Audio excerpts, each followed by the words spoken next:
Bonjour à toutes et à tous et bienvenue dans Caput Mundi, le podcast qui parle de l'histoire de Rome, de sa fondation légendaire à sa chute.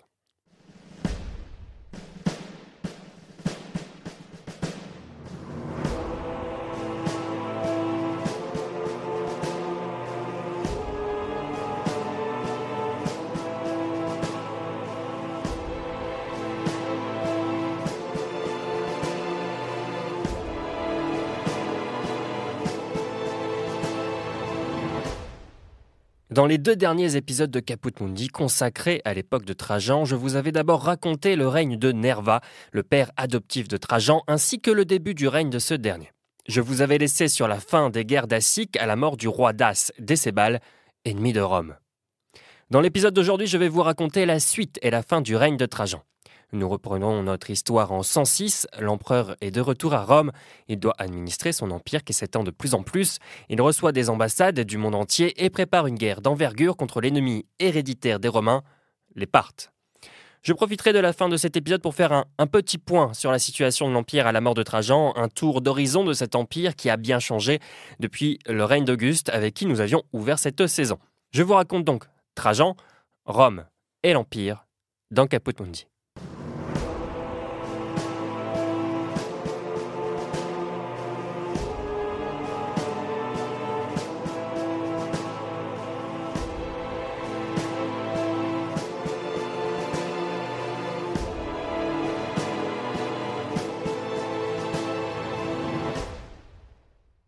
Pline à Caninius. C'est un fort beau sujet que la guerre contre les Daces. Vous n'en pouviez trouver un plus nouveau, plus riche, plus étendu et plus poétique. Vous peindrez les nouveaux fleuves s'élançant à travers les campagnes, les nouveaux ponts jetés sur les fleurs, les camps suspendus à la cime des monts, un roi toujours plein de confiance, chassé de son palais et réduit à se donner la mort. Vous nous représenterez 2 triomphes, dont l'un a été le premier que l'on eût remporté sur une nation jusque-là invincible, l'autre sera le dernier. Il n'y a qu'une difficulté, mais elle est très grande, c'est d'égaler votre style à ses exploits.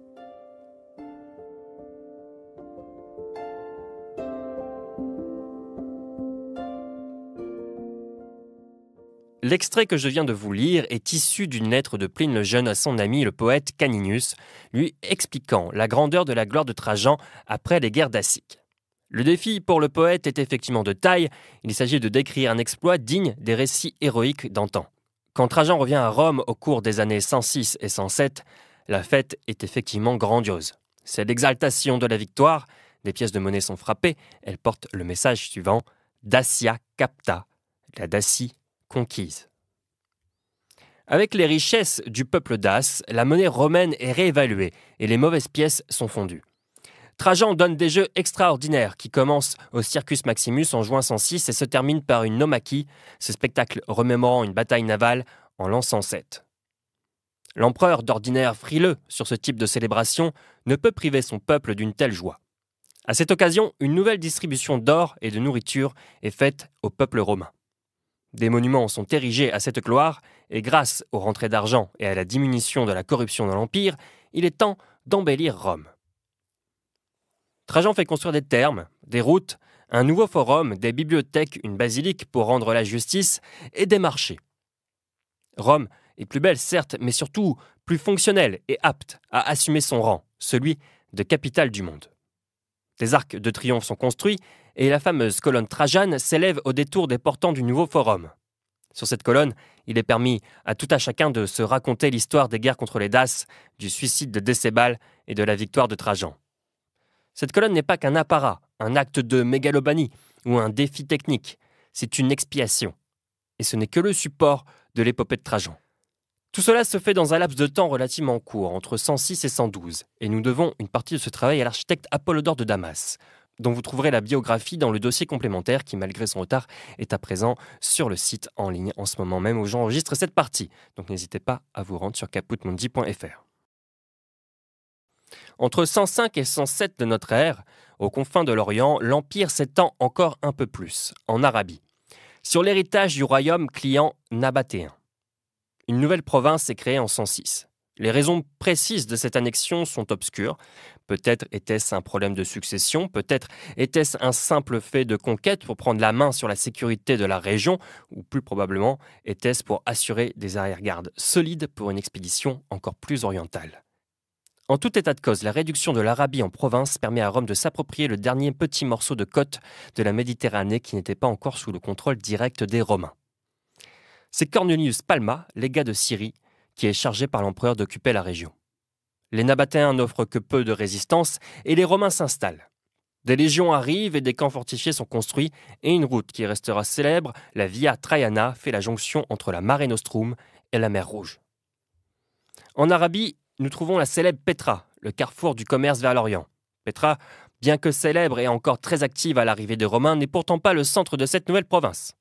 La capitale d'Arabie romaine est Bosra, ou plutôt Nea Traianae, Bosra, dans l'actuelle Syrie, et d'où part la Via Traiana. De l'Écosse au désert du Sahara, des côtes atlantiques de la Lusitanie jusqu'aux confins de la Pannonie, de l'Arménie à la Palestine, de la Palestine à Pétra. Cet empire s'étend, se consolide, et Trajan agit avec fermeté, rapidité et, dit-on, exemplarité. Trajan est à la tête d'un empire qui donnerait le vertige à n'importe quel Romain. Jules César, ou même Auguste, qui, je le rappelle, avait recommandé que l'on n'étende pas plus les frontières de l'empire, ne gouvernait pas autant de provinces, ni de cités, ni de villages, ni d'hommes, ni de femmes. Le pouvoir de Trajan est immense, bien plus que ses prédécesseurs directs, les Flaviens. Il gouverne, probablement en bonne intelligence, avec tous les corps possibles de l'État. Dans l'idéologie de Trajan, le Sénat reste la seule source de légitimité à Rome. Mais il ne faut pas être dupe. Cette entente est conjoncturelle et non pas institutionnelle. Trajan primus inter pares s'octroie en réalité l'exercice des fonctions sénatoriales, et le vrai pouvoir reste au conseil du prince, le concilium. Un conseil qui n'est plus composé d'affranchis, comme on avait pu le voir du temps de Tibère, de Caligula ou de Claude, mais de chevaliers, de sénateurs, de proches de la famille impériale et d'anciens consuls. C'est là, autour du prince, qu'est le seul et véritable pouvoir. Si vous étudiez un peu l'histoire romaine, vous avez sans doute entendu parler de province impériale ou de province sénatoriale. C'est le moment pour nous d'en parler un petit peu. Une province sénatoriale est une province du peuple romain, dans un fonctionnement qui ressemble à peu près à ce qui se faisait au temps de la République. Une province sénatoriale est gouvernée par un proconsul ou un propréteur. Un proconsul ou un propréteur, c'est un homme qui a soit été consul, c'est-à-dire élu pour la charge de consul à Rome et qui a exercé le consulat, c'est-à-dire le gouvernement de Rome pendant une année avec un binôme. À l'issue de cette charge très importante, il peut partir de Rome pour gouverner une province sénatoriale. Il devient alors proconsul, l'année après le consulat. C'est la même chose pour le préteur qui, dans le cursus honorum, est la charge juste avant le consulat. Pendant son mandat, le préteur n'a pas le droit de quitter Rome pendant plus de 10 jours. Il gouverne la ville en elle-même, mais à la fin de la préture, il peut, dans un mandat de propréteur, gouverner une province. Ils sont envoyés par le Sénat. Une province impériale, quant à elle, est gouvernée par ce qu'on appelle un légat d'Auguste propréteur ou procurateur, désigné par l'empereur. Le légat est un représentant du prince. Il s'agit souvent de provinces en difficulté, soit parce que la sécurité demande une présence armée particulière et une attention du prince, ou que la stabilité du pouvoir romain n'est pas encore forcément bien établie. Il s'agit souvent des provinces en périphérie de l'Empire. Je vous ai fait ce point rapide parce que, en 111, la province de Bithynie-Épon, sur les côtes de la mer Noire, redevient une province impériale et démontre le mode de gouvernement de Trajan. La province est loin de Rome et représente un exemple du pouvoir romain en province. Déjà, au début des années 100, les Bithyniens s'étaient plaints du proconsul Julius Bassus, qui est en effet condamné au remboursement des impôts injustement prélevés ou détournés du trésor romain. En 107, c'est Varenius Rufus qui subit les mêmes plaintes. C'en est trop pour Trajan, qui décide d'envoyer à la place des proconsuls véreux Pline le Jeune en tant que légat propréteur. On ne construit pas un empire sur la haine des peuples. Rome doit être dignement représentée, Rome doit être juste. Rome doit demander son reste, mais assurer à tous la Pax Romana. L'objectif de Pline est de reprendre la main dans cette province. En témoigne la longue correspondance entre Pline et Trajan, dont je vous livre un extrait. Pline à l'empereur Trajan. En examinant les dépenses publiques des Byzantins, dépenses qui se montrent très haut. J'ai appris, Seigneur, que pour vous offrir leurs hommages et vous porter le décret, ils vous envoyaient tous les ans un député auquel ils donnaient 12 000 sesterces. Attentif à l'exécution de vos desseins, j'ai retenu le député et je vous envoie le décret, épargnant ainsi les deniers de la province, sans nuire à l'accomplissement des devoirs publics. La même ville est chargée de 3 000 sesterces, qu'elle paye tous les ans, pour frais de voyage à celui qui va de sa part saluer le gouverneur de Mésie. J'ai cru qu'il fallait retrancher ces dépenses à l'avenir. Je vous supplie, Seigneur, de vouloir bien me faire connaître votre avis et de daigner me confirmer dans ma pensée ou de corriger mon erreur. Réponse de Trajan à Pline. Vous avez très bien fait, mon cher Pline, d'épargner aux Byzantins les 12 000 sesterces alloués aux députés qu'ils m'envoient tous les ans pour me renouveler leurs assurances de leur soumission. Le décret seul que vous m'adressez y suppléera suffisamment. Le gouverneur de Mésie voudra bien aussi leur pardonner s'ils ne lui font pas leur cour à si grands frais.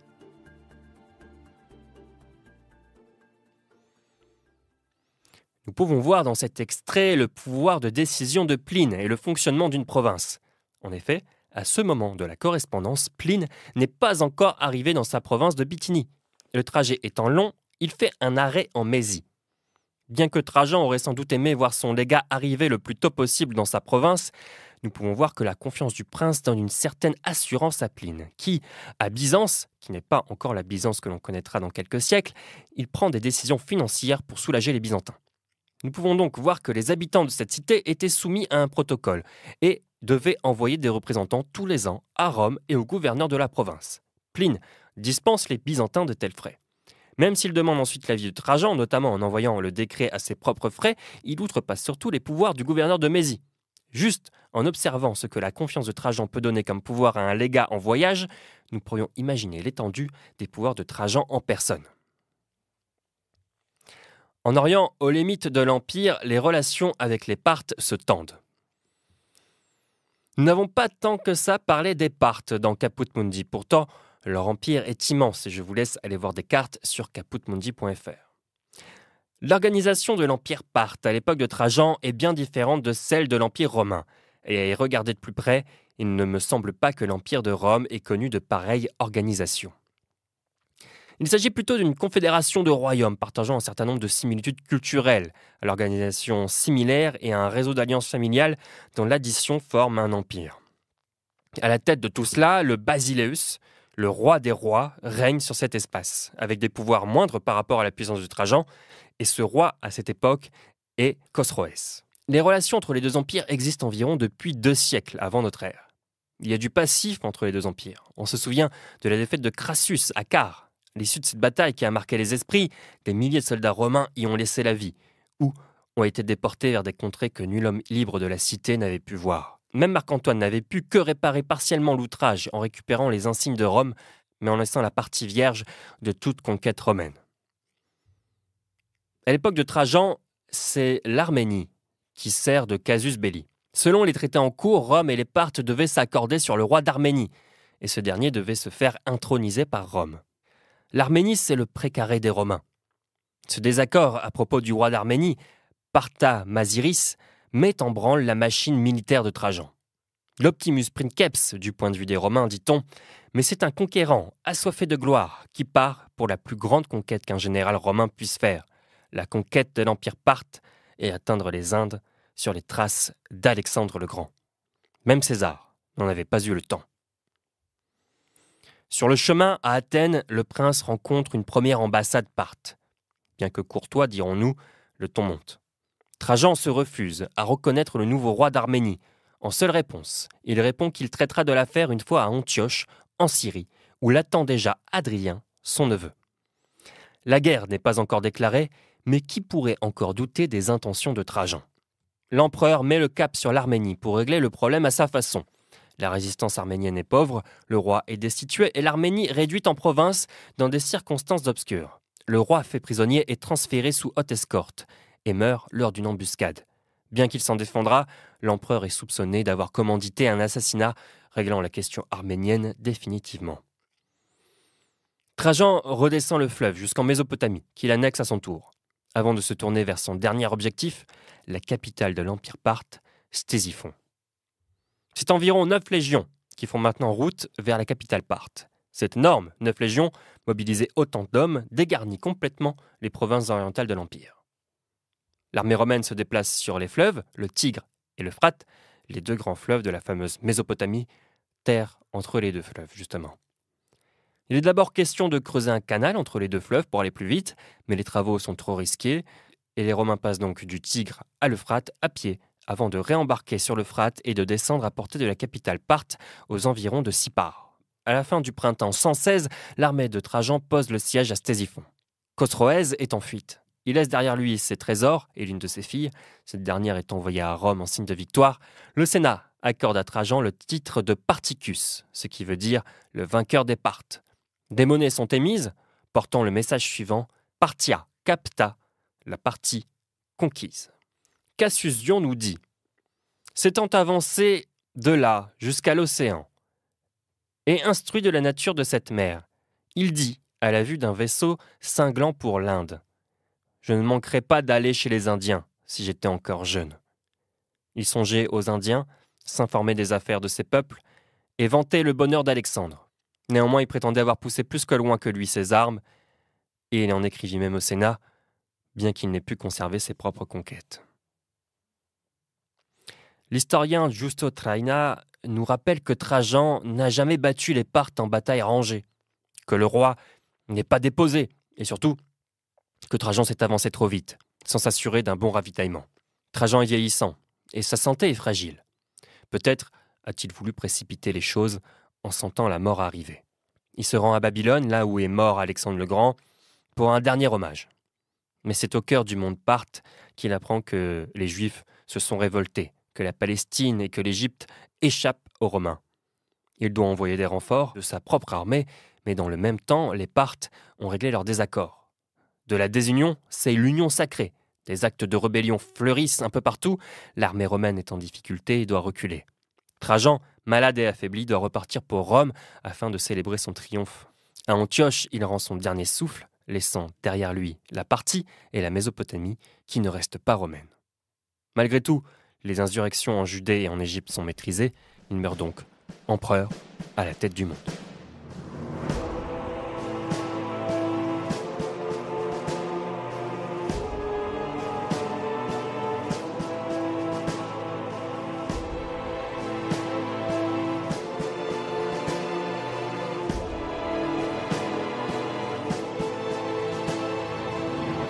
Voilà, c'était la fin de mon récit sur la période de Trajan et sur le règne de cet empereur un peu particulier, car une question s'impose quand on étudie Trajan. Est-ce qu'une biographie de Trajan objective est impossible ? Car à la lecture des sources romaines et à la lecture de la source principale que représente Pline le Jeune, Trajan est le prince, le très bon prince, l'Optimus Princeps, dont je vous parle depuis 3 épisodes. Et effectivement, cette réalité est difficile à aborder puisque Trajan a laissé une très belle image de lui. Mais comme le nuance des historiens comme Giusto Traina, Trajan meurt finalement sur un échec. Et l'héritage de Trajan est le suivant, c'est un empire qui est certes immense, mais beaucoup moins important que celui qu'on peut voir sur les cartes que l'on peut voir de l'empire représenté à la mort de Trajan en 117. Et sur ces cartes, souvent, on peut y voir tous les royaumes clients de Trajan. On parlera de la succession de Trajan avec Adrien dans le premier épisode de la saison 3. Retenons simplement que le règne de Trajan a été très long et très marqué en histoire militaire. Ça n'était pas arrivé depuis longtemps, on se souvient d'empereurs comme Néron qui n'avait pas fait la guerre et qui s'était contenté de résister à l'envahisseur, aux Flaviens qui s'étaient attachés à restaurer la paix dans l'Empire et la stabilité. Trajan, lui, va porter le coup des Romains beaucoup plus loin. L'Empire romain à la mort de Trajan est très vaste. Il s'étend du nord de la Bretagne jusqu'aux confins de l'Orient, même si la Mésopotamie n'est pas gardée. Par contre, ce qu'on peut retenir, c'est que l'Arabie reste romaine. On peut aussi évoquer la Dacie, qui reste romaine pendant un petit moment, même si ça sera un théâtre de conflit à l'avenir. Avant de conclure, j'aimerais résumer rapidement un peu avec vous l'évolution de cet empire.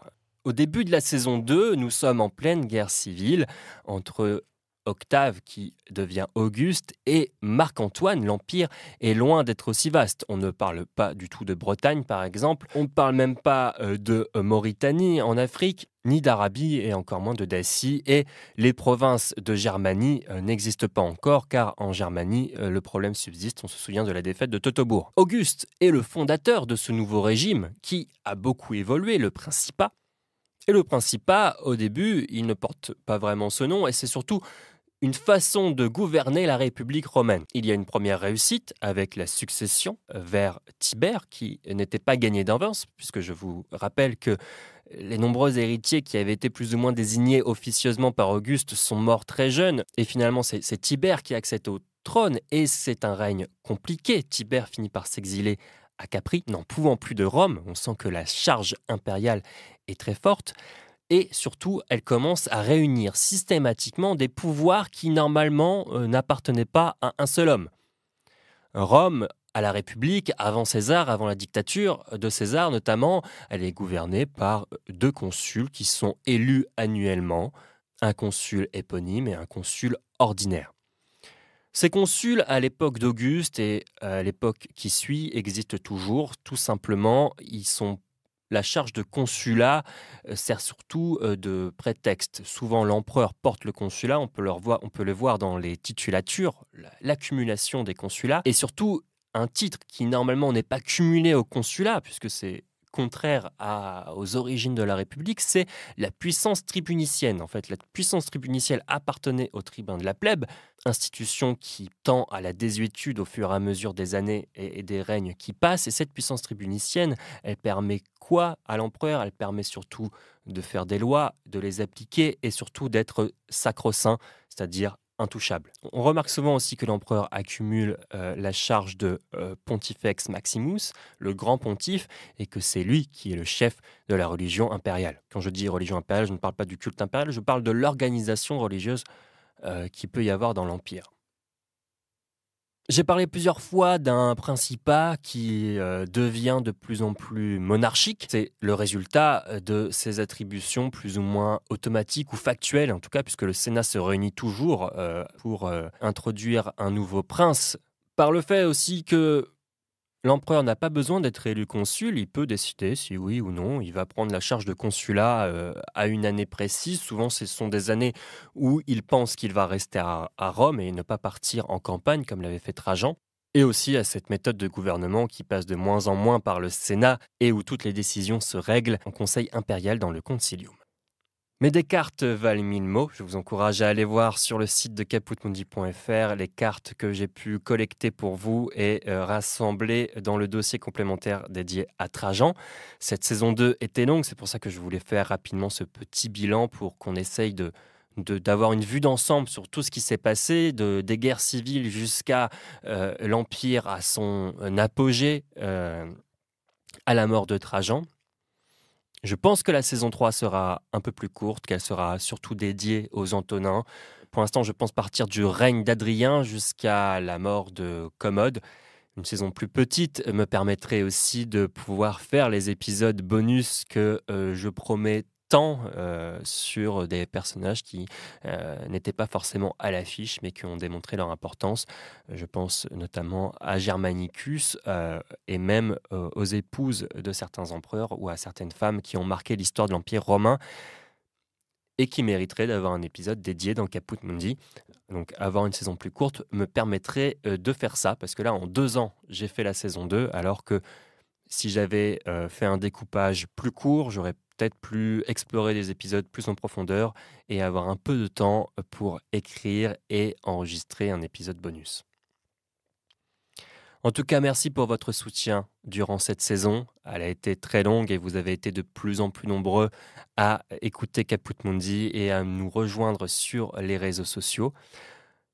Ce n'est pas terminé. On fait une petite pause de quelques semaines, quelques mois, on va dire, puisque le retour de Caput Mundi se fera en septembre avec quelques surprises. Et moi, je vous dis à très bientôt dans Caput Mundi.